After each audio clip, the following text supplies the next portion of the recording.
Hello guys, আবার একটা নতুন ব্লগ নিয়ে চলে এসেছি। আর এখন বাজে 6টা। যে মেয়ে ঘুম থেকে উঠে পড়েছে, স্কুলে যাবে বলে। ওদের 7টা থেকে স্কুল। তো একটু লিখতে বসে দিয়ে হ্যান্ড রাইটিং করতে দিয়ে দিয়েছি, এখন লিখছি। তো এরপর মেয়েকে খাইয়ে দাইয়ে স্কুলে পাঠাবো। মেয়েকে খাওয়া দাওয়ানো হয়ে গেছে, এবার স্কুলে পাঠিয়ে দিচ্ছি। টিফিন সব রেডি করে দিয়ে দিয়েছি। আর দিকে মেয়ে স্কুলে চলে যাচ্ছে।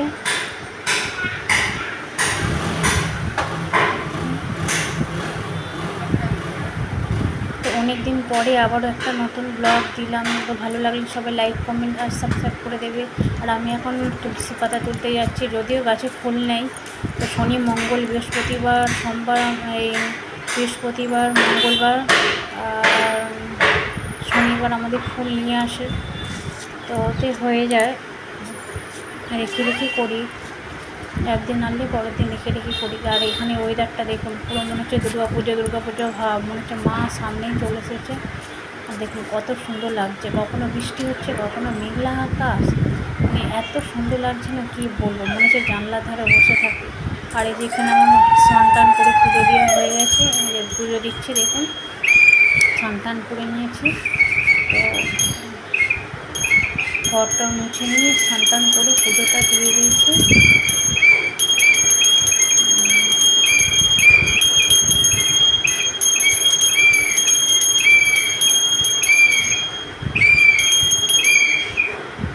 তো আজকে হচ্ছে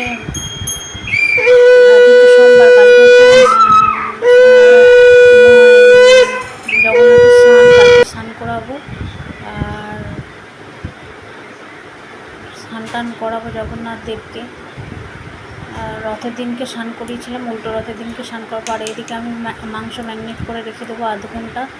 হলুদ গুঁড়ো, লঙ্কা গুঁড়ো, জিরে গুঁড়ো, ধনে গুঁড়ো, টক দই, টমেটো সস সব দিয়ে দিয়েছি। আর আলুও কেটে নিয়েছি দেখুন। আর লবণ দিয়ে দিয়েছি, কাঁচা তেল দিয়ে ভালো করে ম্যারিনেট করে নিয়ে আধ ঘন্টা রেখে দেবো।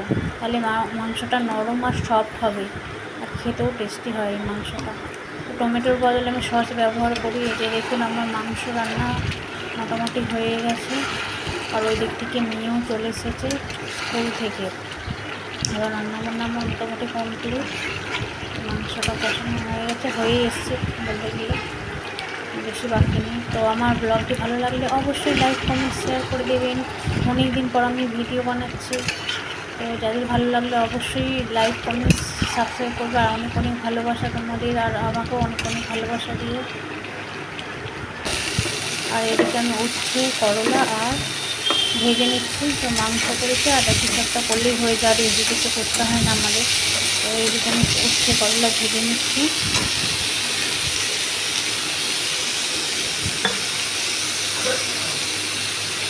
দেখতে থাকুন ভিডিওটা। তো এটা কুমড়ো করলার গুটি বলে। এটা একটু ঘাঁটা ঘাঁটা মতো হয়, একটু মানে ভেজে একটু কী বলবো, ভালো করে একটু ঘাঁটা ঘাঁটা মতো করে নিতে খুন্তি দিয়ে, দারুণ খেতে লাগে। লাস্টে একটু চিনি অ্যাড করতে হয়। আর একটা ভালো দিয়ে শুকনো লঙ্কা ফোড়ন দিয়েছিলাম। তারপর হলুদ আর লবণ দিয়েছি। নামানোর সময় একটু চিনি দিয়ে দেবো। আর এদিকে আমি ছাতু গুলে নিয়েছি, মেয়েকে 1 গ্লাস দেবো আর আমি খাবো। ছাতু গুলে নিয়েছি দেখুন। আর এই যে ওয়েদারটা দেখাচ্ছি আপনাদের।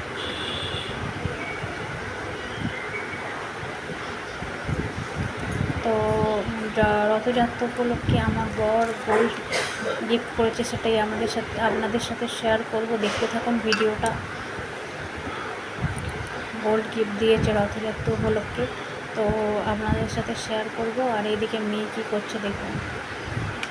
বাবা তুমি কি লিখছো? অনেক তোমার ছাতু কিছুটা লিখেছে, কিছুটা লিখেনি। দুষ্টমি শুধু। ছাতুটা খেলাম। ও বাবা, এটা কি করেছে? আর এই মাছটা কালারটা করেছে দিয়েছিল কাটিং, আর ও কালার করেছে। দেখুন কালারটা সুন্দর হয়েছে, সুন্দর হয়েছে, কালার অনেক সুন্দর হয়েছে। যদিও ছোট বয়স, এখন লেখাগুলো একটু বাঁকা টেরাই হয়ে যায়। প্র্যাকটিস করতে করতে সব ঠিক হবে। আর এই যে আমার জানালার সামনে পুঁই শাক হয়েছে, কুমড়ো শাক হয়েছে, আর এদিকে করলা গাছ হয়েছে একটা, করলা না উচ্ছে গাছ জানি না, তো দেখতে ভালো লাগে গাছ হলে, দারুণ লাগে গাছগুলো দেখতে, খাওয়ার থেকে বেশি সুন্দর লাগে।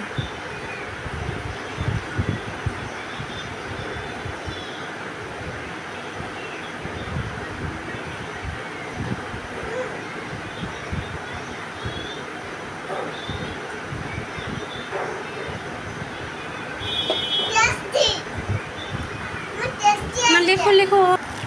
তো গাইস আমার গোল গিফটটা দেখুন, গ্রিন কালারের পলা, এটা হচ্ছে ভাইরাল পলা বলে।